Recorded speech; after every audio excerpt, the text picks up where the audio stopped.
And joining us live now, Editor Strategic Affairs Gaurav Sawant is with us in the studio. Major General G.D. Bakshi, who's commanded a formation on the line of control. Tariq Pirzada of Pakistan is with us on the phone line. And our correspondent from Islamabad, Hamza Amir. Gaurav, quickly coming to you first.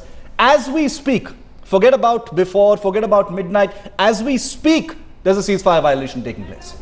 In fact, Army is just reporting a ceasefire violation by Pakistan in the Poonch sector, and this makes it the 13th ceasefire violation. There is a pattern to these ceasefire violations, whether it's happening at the international border in Arnia, where the Bimbergali Poonch, or the infiltration that's taking place in the Tangdhar area. And there are different reasons for each ceasefire violation. Yes. Shiv, there's infiltration in Tangdhar, 3 terrorists killed, 3 weapons recovered. In Poonch and in Bimbergali, ceasefire violations, not just because of infiltration attempts, but also sniping on. And in Arnia, civilians targeted. And as the Jammu and Kashmir Chief Minister Omar Abdullah rightly pointed out, Pakistan failed miserably to internationalize the Kashmir issue, and its frustration is now coming out in the open. Tariq Pirzada, a Pakistani analyst, is with us on the phone line. Mr. Pirzada, what explains the targeting of civilians? We've seen a give and take from Pakistan in the past where posts have been attacked. What explains targeting civilians? Well, this is exactly what ISPR, Pakistan's, Inter-Services Public Relations Department, is saying, that the Indian forces are indiscriminately firing for the last 3 days. This What is the third straight explains day. targeting civilians? And especially, may I just say, What explains targeting civilians, sir? And Sawadiyah sectors, the firing has been so intense that a girl named Zaida Akhtar Why didn't the Pakistani Rangers, the cowards among them, why didn't they target the posts? Why did they target civilians? Well, this is exactly what Why didn't Why didn't they target the posts? Fire at our soldiers. Why are you firing at civilians? In Pakistan, Ms. Zaida Akhtar has been killed. Her body is being buried at the present time. Similarly, 4 of the guys have been seriously wounded. And this is the third straight day of the firing by the Indian Armed Forces, to which Pakistan is only defensively responding. This is the situation. So you're admitting that you've specifically targeted civilians? Thank you for that admission, Tariq Pirzada. You're admitting that you've specifically targeted civilians. Here on national television, you're admitting that you've targeted civilians. Thank you for that. No, thank you for that admission. It comes very rarely from Pakistan. I want to bring in Major General G.D. Bakshi. General Bakshi, Tariq Pirzada says, you targeted our civilians, we've targeted your civilians. It's word against word. At least a confession from Tariq Pirzada. You never see that. General Bakshi, a confession that we have targeted your civilians, coming from Tariq Pirzada, even though he holds no post or rank in the Pakistan Army. General Bakshi. The fact of the matter is that this has happened on the day of Eid. Our boys, our BSF boys, were going to go and offer sweets to the Pakistani Rangers. When they started targeting our civilians, they have killed girls, they have killed little children who were having a birthday party. I mean, you want to fight with the armed brutally murdered and killed by the Indian forces. Uniformed forces of the country. You don't target civilians. What are we talking about? I mean, that is against the Geneva Convention. It is against all the laws of war. But that is the method of fighting which the Pakistani state has adopted. It uses non-state actors to plant bombs in crowded markets in cities and kill women and children. Kill old men, women, children. That is their targeting philosophy. I mean, it just shows the level of desperation of this country. Mr. Pirzada, your country is fast becoming a pariah state. A pariah state. It is becoming a pariah state. You are irrelevant.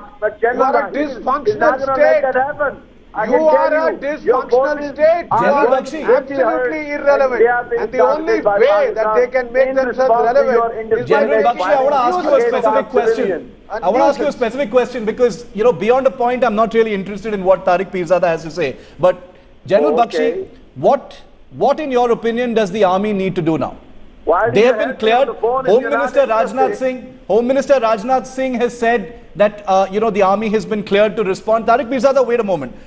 Ravi Shankar Prasad has said that the army has been cleared to respond as a former commander in the area, what do you think the army needs to do, sir? What I'm saying, because the allegation from Pakistan is that we have targeted their civilians, which is obviously more nonsense. than what it has been doing till now. Can Mr. Pirzada kindly give anybody else a chance to talk?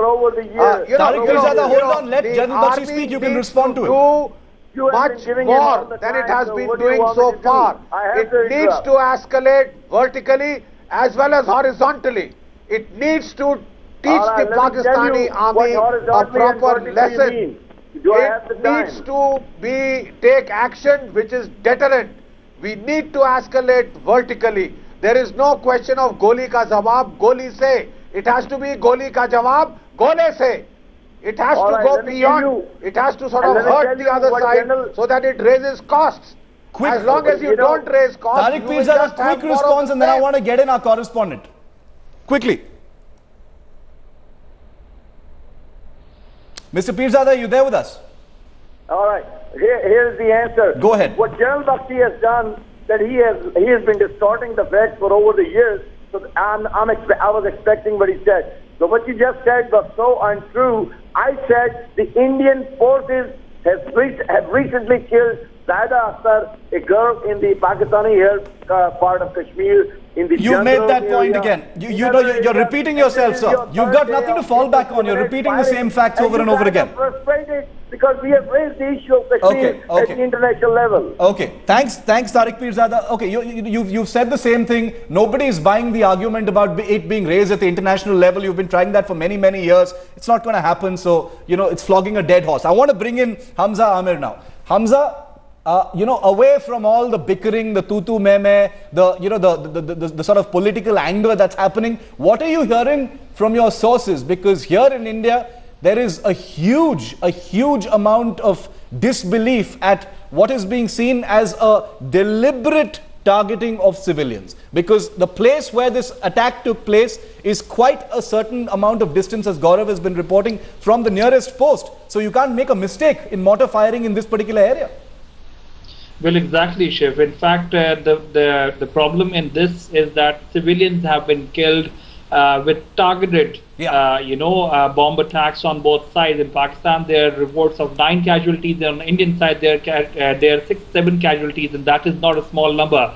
Military checkposts are actually not inside any civilian territory. They are actually on the sidelines. This is something that has to stop in Pakistan. It's the same sentiment going out by human rights organizations. They're saying that, especially on a day of Eid, when everyone is celebrating Eid, when actually border security forces are expected to meet each other, greet each other, they've been actually bombing each other. And not only each other, they've been bombing civilians on both sides, which has to stop. And if this is aggression of any sort, then it actually highlights the fact that whatever you talk to Pakistan on the political front carries no value when it comes down to the border security forces, to the military establishment. They have their own line of action. They do it, and then they leave it for the political side to actually, cover it up the best way possible. The thing is, politically speaking, as we were talking with General Bakshi and Gaurav just a moment ago, government leaders have said that the army has been cleared to respond. Now that response, may not be reported immediately. It may not even happen today. It may happen at some other time, may happen 2-3 days from now at some kind of opportune time. We'll have to see how it actually plays out. General Bakshi, Gaurav Sawant, Hamza Amir, Tariq Pirzada, thanks for joining us on this particular issue. But Gaurav, I just want to quickly take one final question with you. Our other guests, thanks for joining us. This particular ceasefire violation that's happened right now, there is a certain amount of government consensus on how the army needs to respond, but there's also going to be a great amount of disbelief and anger about how, no matter what the political environment, this aggression is going to continue. It shows no signs of stopping.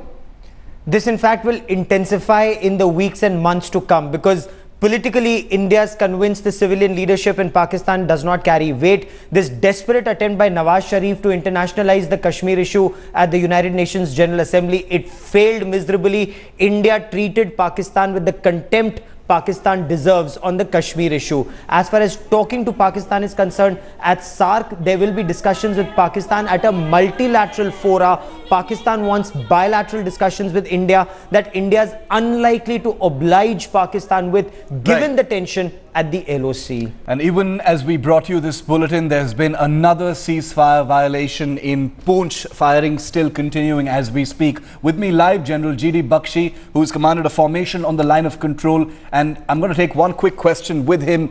General Bakshi, the army has been cleared to respond. We're waiting to see how that actually plays out. But in the face of continuing provocations, in the face of continuing aggression, how does the security of the country, the BSF and the army, how are they primed at this point to respond? You see, so far our response was confined to what was being fired across. Yes. That means the level of weapon usage was small arms fire of the battalion level, the company level, as also the battalion mortars, which are either 81mm mortars or 82mm mortars. This morning, we have been quite surprised to find that the range of the fire has come beyond the range levels of the 82mm mortars. And there is, there is a suspicion that they have used 120mm mortars, which are artillery weapons, which are not the weapons of the infantry or the local formations. This is a clear-cut escalation. It has been done on the day of Eid. They have used these heavyweight mortars, the 120mm artillery mortars, to target a civilian area. This is unacceptable. Yes. And I think we should respond not just in kind, but use heavier caliber weapons to deliver a very clear message that this kind of an escalation is not, repeat, not acceptable to our Indian troops. And we don't have to look over our shoulders. In my day and age, we never looked over our shoulders. Right. You know, for the last so many years, we have seen the weapon usage confined to infantry, small arms and mortars. In my day and age, we had used artillery going up to medium artillery, and which was used in concentrated fire assaults to teach a lesson and to put a responding in kind is the order of the day. Lieutenant General Hamid Gul, former Director General of the ISI, is also with us on the phone line. General Gul, this is being seen as an act of war, heavy weapons being used, specific targeting of civilians as well. I really don't know. I have not heard the news, but whatever you are saying and whatever the gentleman guest of yours is saying, I think it is upping the ante. And where is it going to end? Let's also decide that, because if he is a military man like me, then he would know that there has to be an end game. Where is this end game going to be escalated to? That is also to be seen. I think the way forward is really talking peace and settling things between the two armies, between the two intelligence agencies, and between the political leadership. So I think at all three levels this has to commence. If it doesn't, well then it's all right. I mean, if you want to escalate, keep on escalating. There's no end to it. Right. General Gul, General Bakshi, thanks for joining us. We've had both your points of view. The simple fact of the matter right now is Pakistan has held its hands up. Today the BSF wanted to hand over sweets, mithai, on the festival of Eid to its counterparts, the Pakistan Rangers, and they were turned away. They didn't accept a hand of friendship. How generous can India's security forces actually be in a situation of this kind? As General Bakshi pointed out, this was a specific provocation. This was targeting unarmed combatants on a festival day.